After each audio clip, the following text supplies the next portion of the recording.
جو چھوٹی مسجد بنا دے یا بڑی مسجد بنا دے، اللہ رب العزت اس کے لیے جنت میں اس کا گھر بنا دے۔ اس لیے میری نگاہیں آپ کو دیکھ رہی ہیں، اس لیے میری نگاہیں اس خاندان کو دیکھ رہی ہیں، اس لیے میری نگاہیں اس کے اندر رقم لگانے والوں کو دیکھ رہی ہیں، اس لیے میری نگاہیں اس گھر میں جس نے مال لگایا یا جسم لگایا ان کو بھی دیکھ رہی ہیں، کیونکہ یہ عمل سنت والا عمل ہے۔ یاد رکھنا، اسلام کی تاریخ میں اللہ کو جو سب سے پسندیدہ گھر ہے وہ مسجدیں ہیں۔ اسلام نے اس کو اتنا پسند کیا ہے جس کی کوئی حد ہی نہیں ہے۔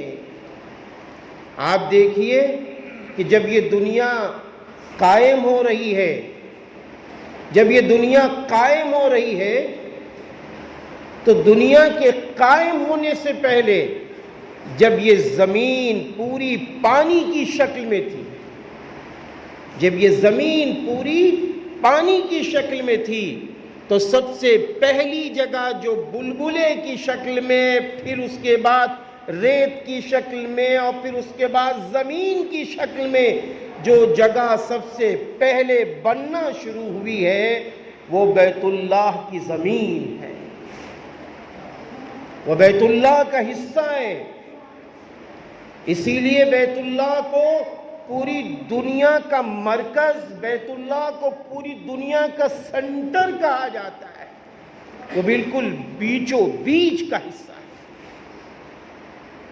اور آپ دیکھیے کہ اللہ کو یہ گھر اتنے پسند ہیں کہ حضرت آدم علیہ السلام ابھی دنیا میں تشریف بھی نہیں لائے،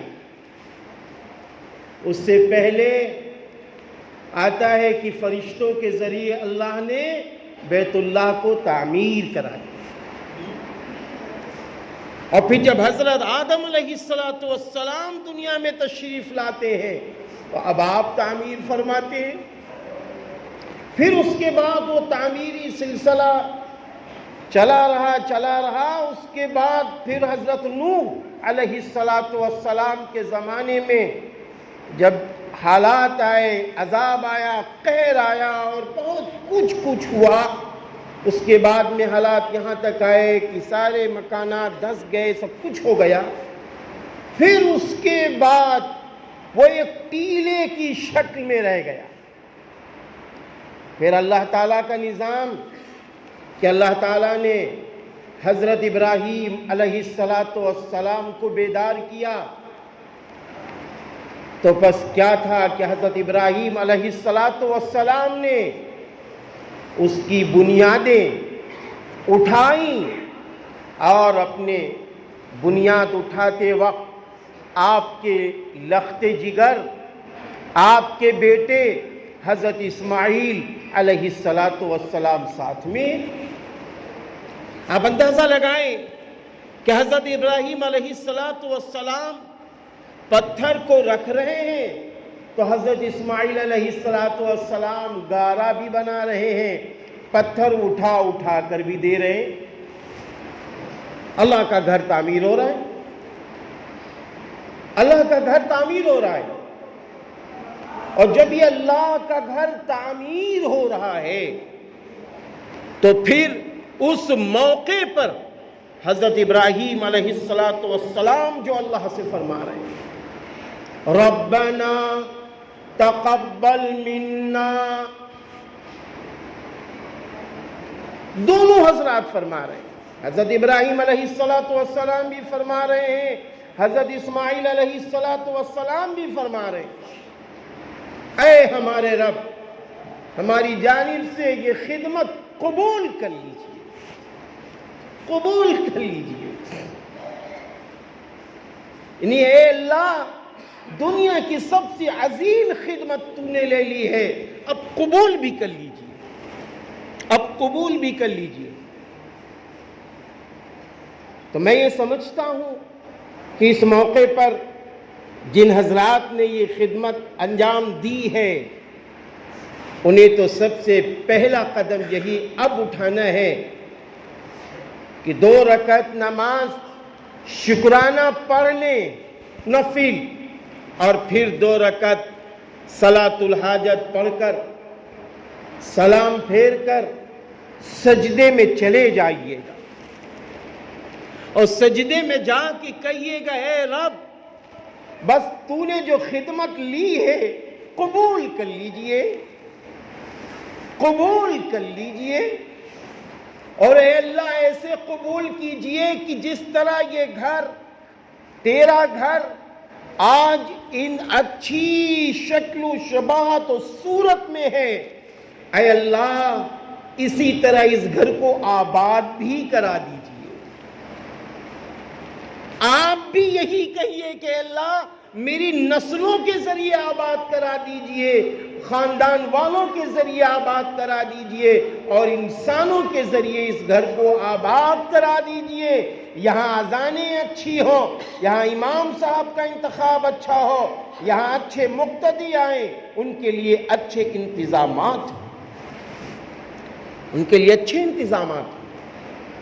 اگر آپ نے رقم کے ساتھ ساتھ مسجد میں آپ نے خدمت بھی کی ہے تو وہ اور قابل مبارکباد ہے، وہ اور قابل مبارکباد ہے، اس لیے کہ رسول اللہ صلی اللہ علیہ وسلم نے جب مکۃ المکرمہ سے ہجرت فرمائی ہے تو سب سے پہلا کام آپ جب قباء میں قیام فرمایا ہے تو آپ نے پہلے اپنے گھر کا حساب نہیں بنایا، سب سے پہلے اللہ کا گھر تعمیر کیا ہے جس کو مسجد قباء کہا جاتا ہے۔ اللہ کا گھر تعمیر فرمایا، اور جب وہ اللہ کا گھر تعمیر ہو رہا ہے تو رسول اللہ صلی اللہ علیہ وسلم اور آپ کے جانثار صحابہ رضی اللہ عنہم اجمعین کہیں پتھر اٹھا رہے ہیں، کہیں گارا دے رہے ہیں، کہیں اس کی دیوار چن رہے ہیں، یہ سارے کام اللہ تعالیٰ نے آپ سب سے کرائے ہیں۔ اس لیے میں ان حضرات کو بھی مبارکبادی دیتا ہوں جنہوں نے اینٹا اٹھا کے دیا ہو، جنہوں نے مسالہ اٹھا کے دیا ہو، جنہوں نے اس کی اچھی رہنمائی کی ہو، ان کو بھی مبارکباد ہے۔ رہنمائی میں نے دیکھا کہ جب مسجد تعمیر میں اندر داخل ہوا تو میں نے دیکھا کہ اندر کی صف میں یہ حصہ جس کو گرین حصہ ماشاءاللہ ٹائلز وغیرہ آپ نے پتھر لگائے ہیں، اس کو بھی دیکھ کے بڑا اچھا لگا۔ اس سلیقے کی مسجد بنی ہوئی ہے، اچھی سوچ کے ساتھ بنی ہوئی ہے، اس لیے کہ اکثر ایسا ہوتا ہے کہ جن مسجدوں میں صفیں بالکل اندر سے جڑی ہوتی ہیں، آگے قرآن پاک رکھنے کا انتظام نہیں ہوتا ہے تو اکثر لوگ قرآن پاک نہیں پڑھ پاتے، پڑھنا چاہتے ہیں تو سوچتے ہیں قرآن اب آگے سے اٹھائیں گے، امام صاحب کھڑے ہوں گے تو اب ہم کیسے قرآن پاک رکھیں گے، کیا ہوگا؟ اب کیا ہے، اگلی صف میں وہ بیٹھ گئے اور بیٹھنے کے بعد قرآن سنت پڑھ لی، اب وہ قرآن پڑھ رہے ہیں، اور جہاں امام صاحب اٹھے نماز کے لیے انہوں نے اٹھا کے قرآن آگے رکھ دیا، کوئی تکلف بھی نہیں ہے، اور ماشاءاللہ نماز اپنی ادا کر لی اچھی سوچ کے ساتھ، اچھی سوچ کے ساتھ۔ اور بھی یہ دیکھا گیا ہے کہ امام صاحب جب مصلی پہ ہوتے ہیں تو پیچھے جو مقتدی ہوتے ہیں اب ان کا ماتھا امام صاحب کی سرین میں لگتا ہے، کیونکہ اس طرح وہ محراب بنایا جاتا ہے۔ میں نے دیکھا الحمدللہ آسانی سے امام صاحب اب یہاں کھڑے ہو لیں گے، اندر بھی نہیں ہوں گے، جو باہر کا حکم ہے وہ بھی ادا ہو رہا ہے، اور ساتھ ہی ساتھ نہ مقتدی کو تکلیف ہے نہ امام صاحب کو تکلیف ہے۔ اچھا لگا ماشاءاللہ، کیونکہ مسجد جب بھی بنانے کی کوشش کرو اپنے گھر سے اچھی بنانے کی کوشش کرو۔ ابھی میرا جانا اچانک استنجا کے لیے ہوا تو میں نے دیکھا کہ آپ کا گھر اتنا اچھا نہیں بنا ہے جتنا آپ حضرات نے ماشاءاللہ اللہ کے گھر کو اچھا بنا لیا۔ تو یہی ایک ایمان والے کی شان ہوتی ہے، یہی ایک مومن کی پہچان ہے۔ مومن سب سے پہلے اللہ کے گھر کو آباد کرنے کی کوشش کرتا ہے، اللہ کے گھر میں حصہ لیتا ہے۔ حضرت عمر بن خطاب رضی اللہ عنہ کا دور ہے، ایک صاحب آتے ہیں آپ سے ملنے کے لیے، کہا کہ آپ کو امیر المومنین سے ملنا ہے۔ کہا اچھا، آپ ایسا کیجئے باہر چلے جائیے، وہاں ایک مسجد تعمیر ہو رہی ہے، تو وہاں جو گارا اٹھا رہے ہوں، جو پتھر اٹھا کے دے رہے ہوں، وہی امیر المومنین ہوں گے۔ اگر وہ وہاں نہ ملے تو تھک کر کسی پیڑ کے نیچے وہ آرام کر رہے ہوں گے۔ انہوں نے جا کے دیکھا کہ وہ تھک کر پیڑ کے نیچے آرام فرما رہے۔ تو اللہ کے گھر میں خدمت کا پانا یہ بڑی سعادت کی بات ہے، یہ بڑی سعادت کی بات ہے، بڑی سعادت کی بات ہے۔ اس لیے میں نے یہ باتیں کہی ہیں کہ اہل خیر حضرات کو اس طرف توجہ دینی چاہیے۔ جس طرح آپ نے آج ایک مسجد تعمیر کی ہے، ایسے ہی کوشش کرو جن گاؤں میں مسجدیں نہیں ہیں وہاں پر اگر ضرورت ہے آپ چند حضرات اس لالچ میں کھڑے ہو جاؤ کہ ہمیں جنت میں اپنا گھر بنوانا ہے، اس لالچ میں کھڑے ہو جاؤ۔ ہم چھوٹے تھے تو میں نے دیکھا کہ پہلے جب کسی کے یہاں انتقال ہوتا تھا تو وہ مدرسوں کے علماء کو بلاتے تھے اور کہتے تھے کہ بھائی یہ بتاؤ آپ کے یہاں کوئی کمرہ بننا ہے تو میں بنوا دوں ابا کے نام، یا آپ کے وہاں کوئی چھوٹی سی مسجد بنوا دوں۔ اب یہ 2 4 10 15 سال سے میں نے دیکھا انتقال ہوا تو موچھے ٹنا کر سب آ جاتے ہیں، خوب شاندار بکرے کی مرغے کی بریانی کھاتے ہیں، انگڑائی لیتے ہیں، چلے جاتے ہیں۔ نہ ان کے گھر میں کسی کو اس کا احساس ہوتا ہے کہ میرے ابا کا انتقال ہوا ہے تو ابا کے نام مسجد بننی چاہیے، ابا کے نام مسجد کے اندر ٹوٹیاں لگنی چاہیے، ابا کے نام مسجد کے اندر اے سی لگنا چاہیے، ابا کے نام مسجد کے اندر اچھا انتظام ہونا چاہیے تاکہ مسجد کے نمازیوں کو سکون ہو، یا نائب رسول جہاں پڑھاتے ہیں طلبہ وہاں پر جا کر جہاں سے بچے اچھا قرآن پڑھنا سیکھتے ہیں تو وہاں ہم اچھا انتظام کر دیں۔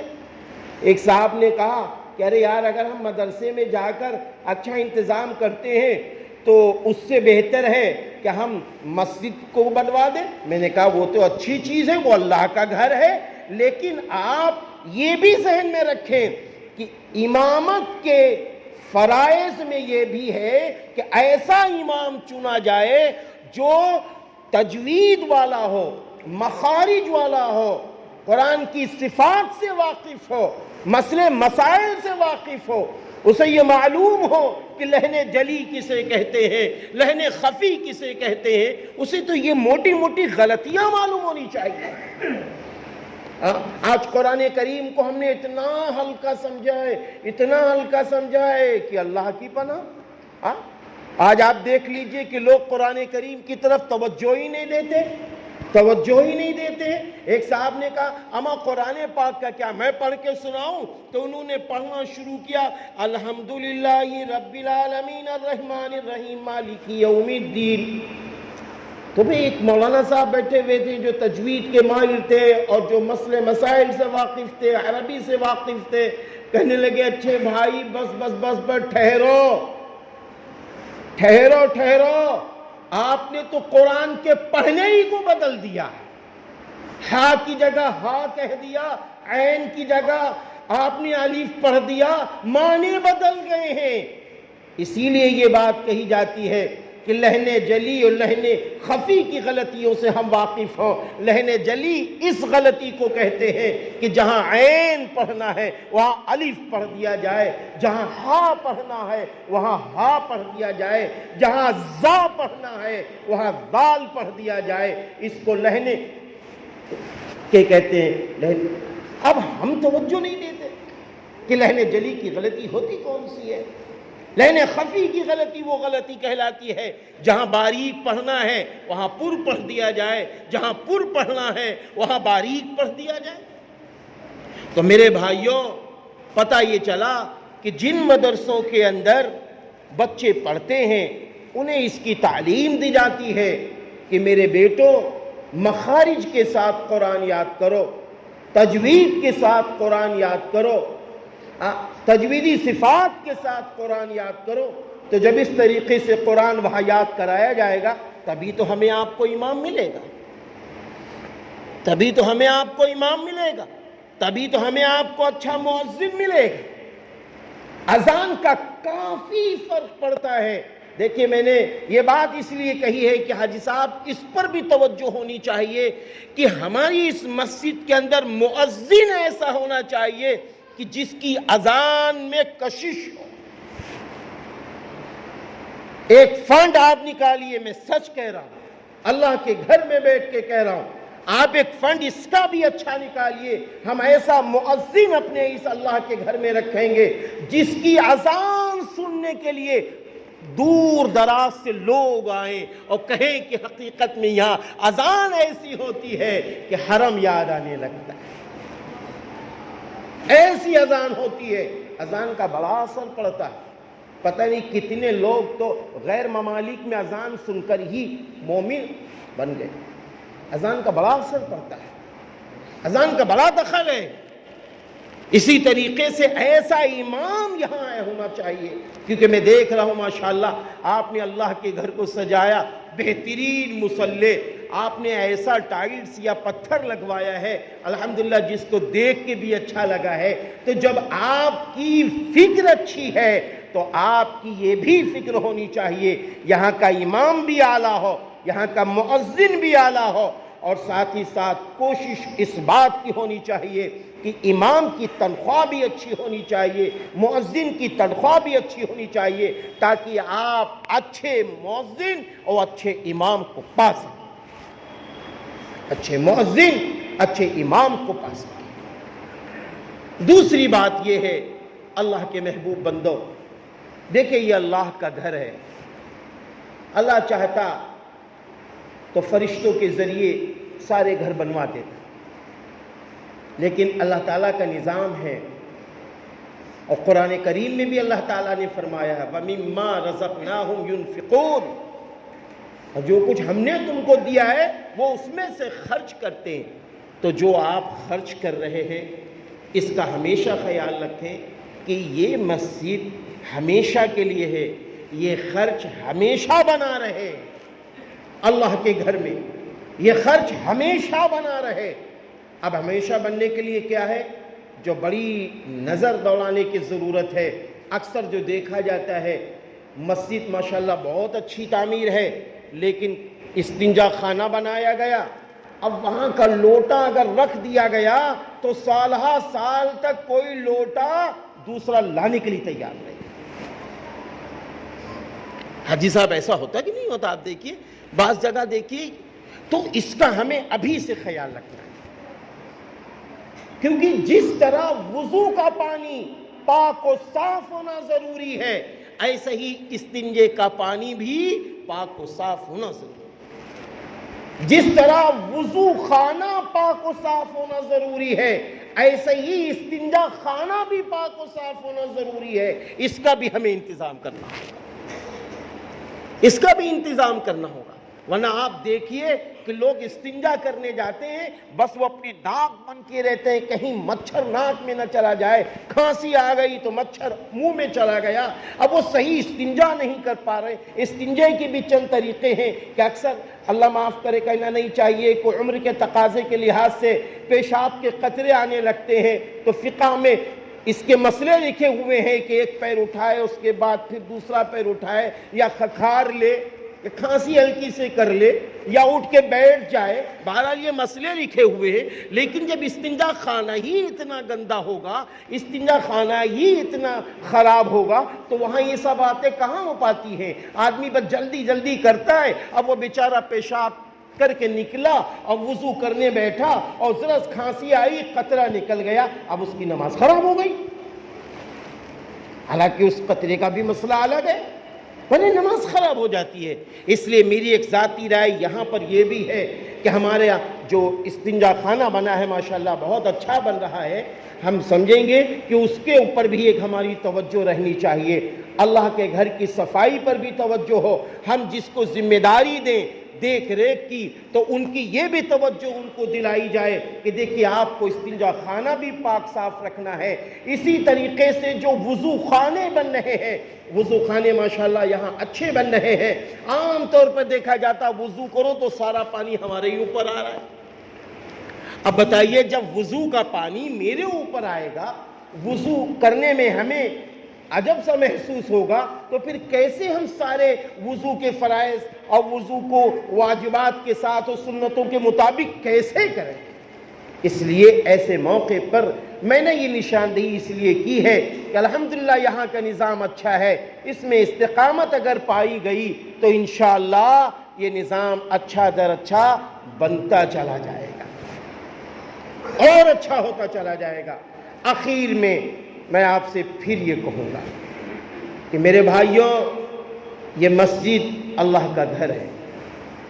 اب مسجد کا حسن و جمال آپ حضرات ہیں، مقتدی حضرات ہیں، حاجی صاحب ہیں، آپ کا خاندان ہے، جو باہر کے حضرات ہیں وہ تو تشریف لے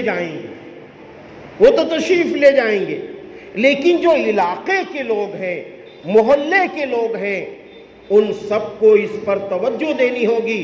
اگر میری ماں اور بہنیں میری بات سن رہی ہیں، ان سے بھی گزارش ہے کہ دیکھو ایک بہت سخت حدیث پاک ہے کہ آپ صلی اللہ علیہ وسلم کا ارشاد گرامی ہے کہ ایک موقع پر آپ نے فرمایا کہ اے صحابہ، میرا جی یہ چاہتا ہے کہ میں ان گھروں میں جاؤں جو بلا کسی عذر شرعی کے اپنے گھروں میں نماز پڑھ لیتے ہیں اور مسجد میں آ کے جماعت سے نماز نہیں پڑھتے۔ میرا جی چاہتا ہے کہ میں جاؤں ان کے گھروں میں آگ لگاؤں۔ اب آپ اندازہ لگائیں کہ آپ صلی اللہ علیہ وسلم نے کس کے متعلق فرمایا؟ جو بلا کسی شرعی عذر کے گھر میں نماز پڑھ لیتے ہیں۔ تو اب بتائیے ان لوگوں کا کیا عالم ہوگا جو نماز کی طرف ہی نہ آتے ہوں؟ ان کے لیے کتنی سخت وعیدیں آئی ہوئی ہیں۔ ہاں کہ آج ہر شخص چاہتا ہے کہ رسول اللہ صلی اللہ علیہ وسلم کی محبت ہمیں مل جائے۔ تو محبت کا تقاضا کیا ہے؟ محبت کا تقاضا یہ بھی ہے کہ ہم کسی بھی طرح اپنے محبوب نبی کو تکلیف نہ پہنچائیں۔ آپ صلی اللہ علیہ وسلم نے فرمایا کہ نماز کا پڑھنا میری آنکھوں کی ٹھنڈک کو پہنچاتا ہے۔ جو شخص نماز پڑھتا ہے وہ میری آنکھوں کو ٹھنڈک پہنچاتا ہے۔ اب آپ بتائیے، اگر ہم نماز نہیں پڑھ رہے ہیں، ہمارا بیٹا نماز نہیں پڑھ رہا ہے، ہمارے گھر کی بیٹیاں نماز نہیں پڑھ رہی ہیں، تو کس کو تکلیف پہنچا رہا ہے؟ کس کو تکلیف پہنچا رہے ہیں؟ کس کی آنکھ کو تکلیف پہنچا رہے ہیں؟ رسول اللہ صلی اللہ علیہ وسلم کی آنکھوں کو تکلیف پہنچانے والے۔ اس لیے ہم کو اس وقت یہ بھی فکر کرنی ہے کہ ہم سب یہ طے کریں کہ انشاءاللہ تعالی ہم نمازی بن کر رہیں گے۔ ہم کیسے بھی کاروبار کر رہے ہوں، لیکن ہماری نماز نہ چھوٹ رہی ہو، کیونکہ ہم کو دونوں جہان میں جنت جیسا نقشہ پانا ہے۔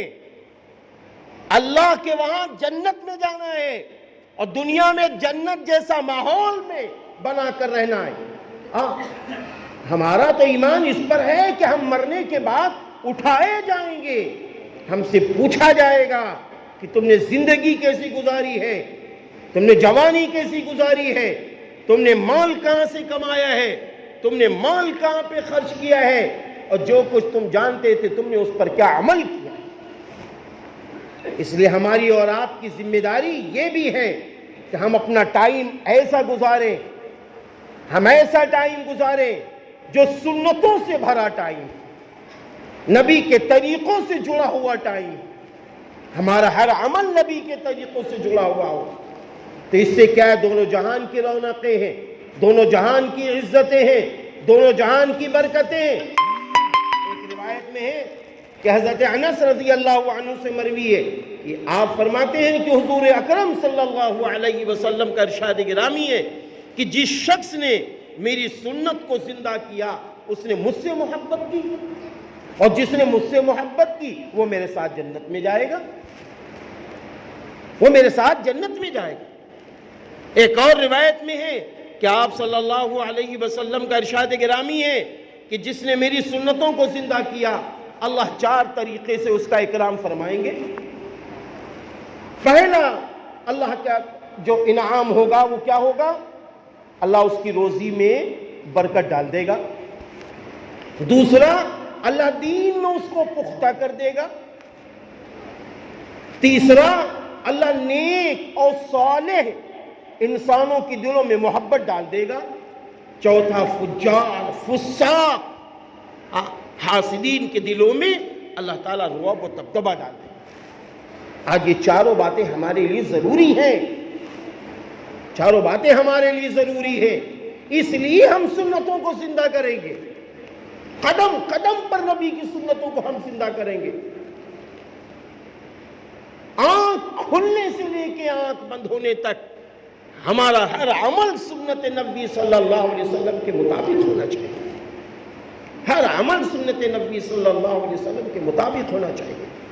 آپ صلی اللہ علیہ وسلم کی کھانے کی سنتیں کون سی ہیں، پانی پینے کی سنتیں کون سی ہیں، کپڑا پہننے کی سنتیں کون سی ہیں، کاروبار کرنے کی سنتیں کون سی ہیں، شادیاں کرنے کی سنتیں کون سی ہیں، سونے کی سنتیں کون سی ہیں، جوتے پہننے کی سنتیں کون سی ہیں، چپل پہننے کی سنتیں کون سی ہیں، مسجد میں آنے کی سنتیں کون سی ہیں، مسجد سے جانے کی سنتیں کون سی ہیں، نبی صلی اللہ علیہ وسلم جب استنجا فرماتے تھے اس وقت کی سنتیں کون سی ہیں، ساری سنتوں کا علم ہمارے پاس ہونا چاہیے۔ سنتوں بھری زندگی ہماری آپ کی گزرنی چاہیے، سنتوں بھری زندگی گزرنی چاہیے۔ پھر کیا ہوگا؟ عمر بھی بڑھے گی، عزت بھی ملے گی، بلندی بھی ملے گی، دنیا کی نعمتیں ملیں گی، اور جو حاسدین فساق و فجار ہوں گے اللہ ان کے دلوں میں رعب و دبدبہ ڈال دے گا۔ آج مسلم سماج یہ کہتے ہوئے نظر آ رہے ہیں ہمارا دبدبہ ختم ہو گیا۔ دبدبہ کیوں ختم ہو گیا ہے؟ اس لیے کہ ہم نے رسموں کو تو اصل سمجھ لیا ہے اور نبی کی سنتوں سے ہم نے دوری برت لی۔ سنتیں چھوٹیں گی، دبدبہ بھی ختم ہوگا، عمر کی برکتیں بھی کم ہوں گی۔ اب آپ دیکھیے ایک چھوٹی سی روایت ہے کہ آپ صلی اللہ علیہ وسلم کا ارشاد گرامی ہے، آپ نے فرمایا صلہ رحمی اختیار کرو، عمر میں برکت ہوگی، روزی میں برکت ہوگی۔ صلہ رحمی اختیار، آج صلہ رحمی اس سے ہم بھی دور ہو رہے ہیں۔ اس لیے جب اللہ کے گھر کے لیے ہم سب جمع ہو گئے، اللہ کا گھر اللہ کا پسندیدہ گھر بن گیا ہے، اور آپ صلی اللہ علیہ وسلم کا ارشاد گرامی ہے کہ آپ نے فرمایا دنیا کے اندر اگر اللہ کے نزدیک کوئی پسندیدہ جگہ ہے وہ اللہ کا گھر ہے، وہ اللہ کا گھر ہے، اور دنیا کی سب سے بدترین جگہ اگر کوئی ہے تو وہ بازاروں کے اندر بے وجہ بیٹھنا ہے، کوئی مقصد نہیں ہے، نہ خریدنا نہ بیچنا، کوئی مقصد ہی نہیں ہے، بیکاری میں ہم ٹائم ضائع اگر بازاروں میں کرتے ہیں تو وہ اللہ کے نزدیک سب سے بدترین جگہ ہے۔ اور سب سے محبوب جگہ اللہ کے نزدیک مسجدیں ہیں، سب سے محبوب جگہ اللہ کے نزدیک مسجدیں ہیں۔ یہی وجہ ہے کہ آپ صلی اللہ علیہ وسلم کا ارشاد گرامی ہے کہ جو لوگ مسجد کی طرف وضو کر کے چلتے ہیں، وضو کر کے چلتے ہیں تو کیا ہوتا ہے معلوم ہے؟ ان کا داہنا قدم اٹھتا ہے تو نیکی ملتی ہے، بایاں قدم اٹھتا ہے تو ایک گناہ معاف، ایک گناہ معاف۔ کتنی بڑی نعمت ملتی ہے ان لوگوں کو۔ تو اس لیے جو لوگ مسجدوں کو آباد کرتے ہیں، مسجدوں کے اوپر توجہ دیتے ہیں، جماعت کے ساتھ نماز پڑھتے ہیں، ان پر اللہ کی رحمتیں، ان پر اللہ کی برکتیں نازل ہوتی ہیں۔ اور جو لوگ اندھیروں میں مسجدوں میں آتے ہیں، اندھیروں میں مسجدوں میں آتے ہیں، ان کے لیے تو خوشخبری ہی سنا دی گئی ہے کہ ان کے لیے نور کامل کی خوشخبری سنا دو جو قیامت کے دن انہیں حاصل ہو جائے گی۔ اس لیے میرے بھائیوں، ہمیں مسجد کی طرف توجہ دینی ہے، اللہ تعالیٰ نے بہت بڑا کام ماشاءاللہ حاجی معین الدین صاحب کے ذریعے سے اللہ نے لے لیا ہے۔ اب ذمہ داری پورے گاؤں کے ہر نوجوان کی ہے، ہر بزرگ کی ہے کہ یہ طے کر لیں، یہ فیصلہ لے لیں کہ ہم پانچوں نمازیں انشاءاللہ اسی مسجد میں پڑھیں گے، پانچوں نمازیں انشاءاللہ اسی مسجد میں پڑھیں گے۔ شادیوں کا انتظام کیجئے، نکاح ہونے والا ہو، اور اگر باہر کے عالم صاحب ہیں، اب انہیں کیا معلوم کہ یہاں ظہر کی نماز کا کیا ٹائم ہے، تو جب نکاح کیجئے اس موقع کا بھی خیال کیجئے کہ گاؤں میں نکاح ہو رہے ہوں، پنڈال میں آپ کھانا کھا رہے ہوں، آپ کھا لیجئے، لیکن طے کر لیجئے کہ جب گاؤں میں اللہ کا گھر بن گیا ہے تو اب ہم نکاح مسجد میں کریں گے، نکاح مسجد میں کریں گے۔ کیوں؟ اس لیے کہ مسجد میں جو لوگ آتے ہیں فرشتے ان کے لیے دعائے رحمت کرتے ہیں۔ ایک روایت میں ہے کہ جو لوگ مسجد میں آتے ہیں اور مسجد میں آ کر دنیا کی گفتگو کرتے ہیں تو فرشتے ایک بار کہتے ہیں اے اللہ کا بندہ چپ ہو جائے، یہ اللہ کا گھر ہے، یہ اللہ کا گھر ہے۔ آپ دیکھیے نا رسول اللہ صلی اللہ علیہ وسلم نے ایک موقع پہ کیا فرمایا، آپ مسجد نبوی میں تشریف فرمائے، ایک شخص آیا اور مسجد میں داخل ہوا اور داخل ہونے کے بعد بیچ صحن میں پیشاب کرنا شروع کر دیا۔